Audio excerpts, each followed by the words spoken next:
What do you think of the French court ruling on the Paris restaurants? Have you seen it in the newspapers either today or yesterday?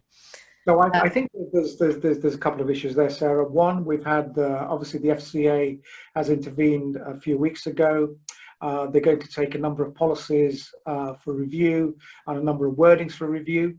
It'll be interesting to see which policies they are taking forward. It'll be interesting to understand what the structure of the inquiry is going to lead to. Most insurers have got legal opinion on their policy wording and triggers. So I'm not sure what the outcome may be at the end of the day. Is there going to be a challenge on that? So I think this morning's revelation about the French authorities is interesting. As I understand it from what I've read, they're sort of asking insurers to pay for 2 months for the COVID cover, not necessarily beyond that. How much they're asking to pay, how it's going to be calculated is yet to be determined. So I think it's an interesting development. So, I mean, we're sort of keeping an eye on the American markets as well, where a number of states are pushing insurers to retrospectively provide cover. So we'll see what comes over from the US. But it's also, this is very fresh.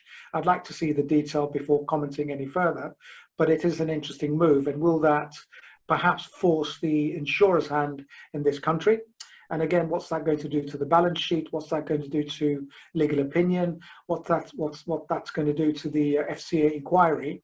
I have no idea at the moment, but you know what we do know is there will be an outcome over the next few weeks, maybe summer, as to the outcome of the FCA inquiry and how that's going to manifest itself with insurers are going to be called in on. I believe the ABI have also issued a note this morning asking for the pandemic the pool fund to be utilized.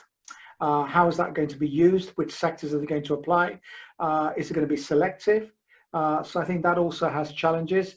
So there's a lot in the air, and I think at the moment we're all sort of groping for the right answer, but there are options. So this is really interesting what the French have done, and whether that cascades to the UK or not, I'm not sure.